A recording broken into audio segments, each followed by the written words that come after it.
BP, sugar, thyroid, obesity, hormone సమస్యలని మందులు లేకుండా నేచర్ మంత్ర ఫుడ్ తో రివర్స్ చేసుకోండి. హాయ్ అందరూ బాగున్నారా?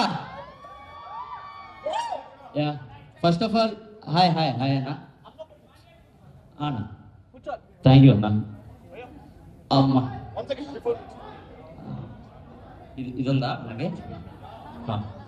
Okay thank you.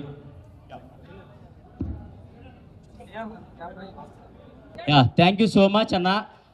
పిలవగానే వచ్చినందుకు thank you so much. And wait చేసి మరీ నా కోసం ఇచ్చేస్తున్నందుకు థ్యాంక్ యూ సో మచ్. బేసిక్గా బయటికి రాగానే మీతో ఇంటరాక్ట్ అవ్వాలి అని అనుకున్నాను, కానీ ఫెస్టివల్ మూడు ఇవన్నీ కొంచెం హడావుడి ఉండటం వల్ల లేదు, మీతో కొంచెం ఫ్రీగా టైం తీసుకొని మీతో కొంచెం ఎక్కువ టైం స్పెండ్ చేయాలనే ఈరోజు ఇలా మీ అందరిని పిలవటం జరిగింది. Thank you so much. ప్రతి ఒక్కరికి ఇక్కడికి వచ్చిన ప్రతి ఒక్కరికి థ్యాంక్ యూ సో మచ్. నన్ను కలవటానికి వచ్చిన థ్యాంక్ యూ సో మచ్. ఇంకేంటి పరిస్థితి? ప్రభంజనం వెయిట్ అక్కడ తగ్గుతామండి. ఎవరు వెళ్ళినా తగ్గుతారు అక్కడికి వెళ్తే, బికాజ్ అక్కడ సిచ్యువేషన్స్ అలా ఉంటాయి, హౌస్లో సిచ్యువేషన్స్ అలా ఉంటాయి, మీరు అందరూ చూస్తూనే ఉంటారు కాబట్టి. సో బిగ్ బాస్లో నా ఎక్స్పీరియన్స్ అడుగుతున్నారు. బిగ్ బాస్ అనేది నిజంగా చెప్తున్నా, మనల్ని మనం మార్చుకోవడానికి, మనలో ఉన్న క్వాలిటీస్ బయట పెట్టుకోవడానికి ఒక గొప్ప ఆపర్చునిటీ అండి. అది కోట్లలో కొంతమందికి మాత్రమే వస్తుంది. అలా నాకు వచ్చినందుకు నేను చాలా హ్యాపీగా ఫీల్ అవుతున్నాను. అండ్ బయటకు వచ్చిన తర్వాత మీ అందరి ప్రేమ, మీ అందరి అభిమానం చూసిన తర్వాత ఇంకా ఇంకా ఇంకా హ్యాపీగా ఫీల్ అవుతున్నాను. నేను తీసుకున్న స్టెప్ కరెక్టే అని నాకు అనిపించింది. సో మీ అందరి అభిమానం, మీ అందరి ప్రేమ చూసిన తర్వాతే ఓకే మనం సాధించాం లోపలికి వెళ్ళి అని చెప్పేసి ఇంకా గర్వంగా ఫీల్ అవుతున్నాను. అండ్ ఇంకా హ్యాపీగా ఫీల్ అవుతున్నాను. మా పేరెంట్స్ కానివ్వండి, మా ఫ్రెండ్స్ కానివ్వండి, అండ్ మీరు ప్రతి ఒక్కళ్ళు నా సోషల్ మీడియాలో ప్రతి ఒక్కళ్ళు మీరు చేసే మెసేజ్లు అవన్నీ చూస్తే అబ్బా ఏంట్రా బాబు ఇంత సంపాదించుకున్నామా, బిగ్ బాస్కి వెళ్ళి ఇంత ప్రేమను సాధించుకున్నామా అనే ఒక చిన్న హ్యాపీనెస్ ఉంది నాకు. So thank you so much. And Bigg బాస్లో ప్రతి ఒక్కరికి ఒక్కొక్కరికి ఒక్కొక్క సపరేట్ జోనర్ ఉంటుంది, ఒక్కొక్కళ్ళు ఒక్కొక్క సపరేట్ జోనర్లో ఆడుతూ ఉంటారు. సో నా క్వాలిటీ ఏంటంటే నేను నవ్వించాలి, జనాల్ని ఎంటర్టైన్ చేయాలి అనే పర్పస్ మీదే నేను వెళ్ళటం జరిగింది. సో అది 100% నేను ఫుల్ఫిల్ చేసుకున్నాననే అనుకుంటున్నాను. ఎందుకంటే బయటకు వచ్చిన తర్వాత మీ అందరు చేసే మెసేజ్లు కానివ్వండి, మీరు ఇచ్చే అభిమానం కానివ్వండి, అవన్నీ చూస్తే ఓకే మనం వెళ్ళినందుకు ఒక ఎంటర్టైనర్గా మీ అందరిని ఎంటర్టైన్ చేశాను, నవ్వించాను అని అనుకుంటున్నాను. So it's a great opportunity and మంచి ఎక్స్పీరియన్స్ అండి. బిగ్ బాస్ అందరికీ చాలా మంచి ఎక్స్పీరియన్స్, చూసే మీకు మంచి ఎక్స్పీరియన్స్, లోపల ఉన్న మాకు చాలా మంచి experience. So thank you so much. ఈ సీజన్ని పర్టికులర్గా ఈ సీజన్ని అంత పెద్ద హిట్ చేసినందుకు ప్రతి ఒక్కరికి thank you so much. Thank you. Bigg Boss తర్వాత ఏం చేంజ్ వచ్చింది?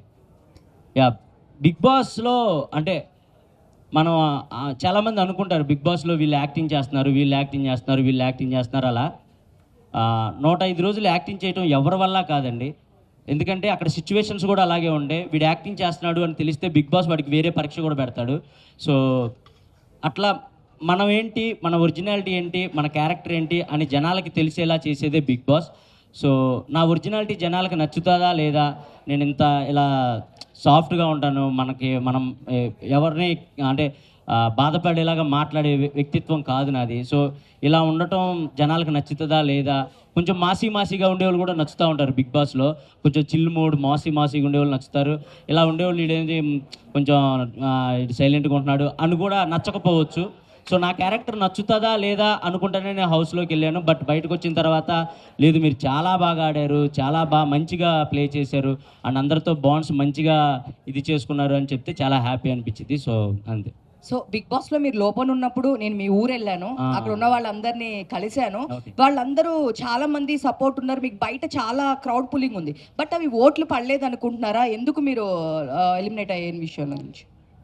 ఎందుకు ఎలిమినేట్ అయ్యాను అనేది అది మనకు చెప్పలేమండి. ఎందుకంటే అది ఎప్పుడు ఎలా జరిగిద్దో మేము హౌస్లో ఉన్న వాళ్ళం కూడా ఎవరు విన్ అవుతారు, ఎవరు ఎలిమినేట్ అవుతారు అనేది మాకు అస్సలు కొంచెం కూడా మా ఇమాజినేషన్ కూడా. ఎందుకంటే నాకు సార్ వచ్చి ప్రతి వీక్ ఒక్కళ్ళనే పొగిడితే ఓరి అమ్మ వీళ్ళు ఒక్కళ్ళనే పొగుడుతున్నారు, వీళ్ళే విన్నర్ అవ్వచ్చేమో అనే ఒక ఉంటుంది మాకు. కానీ వచ్చిన ప్రతి ఒక్కరిని పొగుడుతారు, వచ్చిన ప్రతి ఒక్కరిని తిడతారు. ఆ 14 మందిలో ఉన్న ప్రతి ఒక్కరిని పొగుడుతారు, ప్రతి ఒక్కరు తప్పులు చెప్తారు, అవి సరిదేసుకుంటా పోవటం తప్ప వీళ్ళు ఫస్ట్లో ఉన్నారు, వీళ్ళు సెకండ్లో ఉన్నారు అవి మాకు అసలు తెలియదు. అండ్ ఓట్స్ పరంగా వస్తే నాకు తెలిసి అంటే నా కామెడీని ఎక్కువగా అంటే సిటీలో బాగా ఎంజాయ్ చేసిన ఊర్లలో మా అమ్మ ఏజ్ వాళ్ళు లేదా నేను వెళ్ళినా కూడా ఏదైనా ఈవెంట్స్కి కానీ వాటికి వెళ్ళినా కూడా మా అమ్మ మీకు పెద్ద ఫ్యాన్, మా డాడీ మీకు పెద్ద ఫ్యాన్, మా వైఫ్ మీకు పెద్ద ఫ్యాన్ అలా చెప్తూ ఉంటారు. సో వాళ్ళకి నాకు తెలిసి హాట్స్టార్లోకి వెళ్ళి ఓట్లు వేయటం ఇవి కొంచెం కష్టమే. అంటే మనం అలవాటు చేసుంటే మేబీ చేసేవాళ్ళేమో, కానీ నేను నామినేషన్లోకి రాకపోవటం, వాళ్ళకి అలవాటు చేయకపోవటం ఇది ఒక మిస్టేక్ అయి ఉండొచ్చు అని నేను అనుకుంటున్నాను. సో సంజనా గారికి మీ మదర్ ఓట్లు వేసేవాళ్ళంట, ఏమంటారు? మీ తర్వాత సంజనా గారికి ఎక్కువ ఓట్లు వేసేవాళ్ళు. నేను అదే కోరుకునేవాడిని. నేను ఎటు నామినేషన్లోకి రావట్లేదు. మా అమ్మ అన్న మా అంటే కొంచెం మరీ 100% నాకున్న పెద్ద కోట్లాది మంది అని చెప్పను, కానీ నా సైడ్ నుంచి చేసే 100 మంది అయినా మా అమ్మకి వేయాలని నేను కోరుకుంటాను. నేను అదే హ్యాపీగా ఫీల్ అవుతాను. సో మా అమ్మగారు కూడా సంజనా గారికి వేసేవాళ్ళు అంట, నాకు చెప్పారు.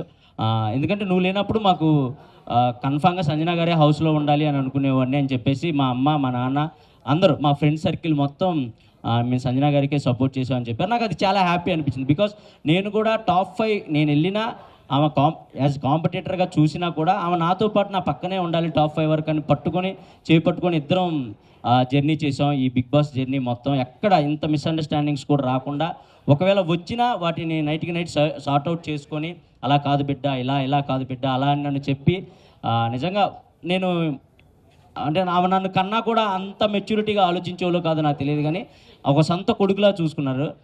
అన్ని వారాలు ఎమోషనల్గా చాలా బాండ్ క్రియేట్ అయింది. సో అది చాలా హ్యాపీ. మీ ఇద్దరం టాప్ 5లో ఉండాలి అని పక్కా అనుకున్నాం. ఫస్ట్ వీక్ వెళ్ళినప్పుడు ఉన్నాం. అది నాకు చాలా హ్యాపీ అనిపించింది. Emmanuel, praise the Lord. Praise the Lord. నిజంగా బిగ్ బాస్కి వెళ్ళిన తర్వాత అంటే దేవుని మర్చిపోయి ప్రేయర్ చేయడం మర్చిపోతారేమో అనుకున్నాము. అంటే దేవునికి దగ్గరగా ఉన్నారు. ఎలా బయటికి వచ్చినాక మిమ్మల్ని ఎలా రిసీవ్ చేసుకున్నారు? అమ్మ అది ఎవరు బిలీవ్ వాళ్ళమ్మా.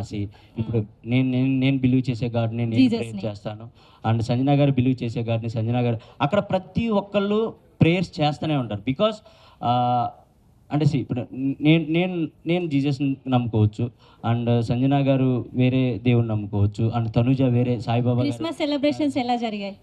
మంచిగా జరిగాయి. Thank you. ఇమాన్యుయల్ గారు, అమ్మా సో బిగ్ బాస్ త్రూ మీ లవ్ స్టోరీ బయట పెట్టారు, మరి రివీల్ ఎప్పుడు చేస్తున్నారు?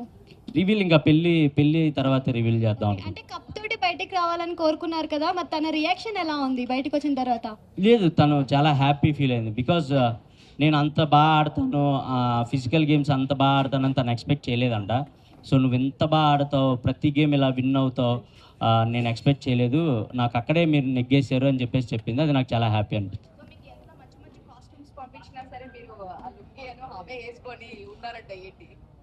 మంచి కాస్ట్యూమ్స్ ఎవరైనా వేసుకుంటారండి. ఇప్పుడు నేను హీరోలా తయారయ్యి కళ్ళజోడు పెట్టుకుంటే మీరు ఎందుకు నవ్వుతారు చెప్పండి? నేను అక్కడికి వెళ్ళింది ఏంటి, జనాల్ని నవ్వించాలనే ఉద్దేశంతో. నాకు మంచి కాస్ట్యూమ్స్ వచ్చాయి, నాకు మంచి షూ అవన్నీ వచ్చాయి. బట్ అందరిలాగా రెడీ అయిపోయి నేను మేకప్ వేసుకొని కూర్చుంటే జనాలు ఎంటర్టైన్ చేయాలి, జనాల్ని ఏదో గెటప్ వేసి నవ్వించాలి. మనం చూడంగానే స్క్రీన్ మీద చూడంగానే జనాలు కొద్దిసేపు అలా రిమోట్ పక్క ఛానల్ పెట్టకుండా అలా ఆగాలి. అంటే మనం ఏదో డిఫరెంట్గా కనపడాలి, డిఫరెంట్గా నవ్వించాలి అనే ఉద్దేశంతో నేను వెళ్ళటంతోనే ఒక 2 జతలు లుంగీలు అలా కొత్త కాస్ట్యూమ్స్ అలాంటివి నేనే తీసుకుని వెళ్ళాను. బికాస్ జనాలు నవ్వించాలి కాబట్టి, అంతే, దాని గురించి అంతే.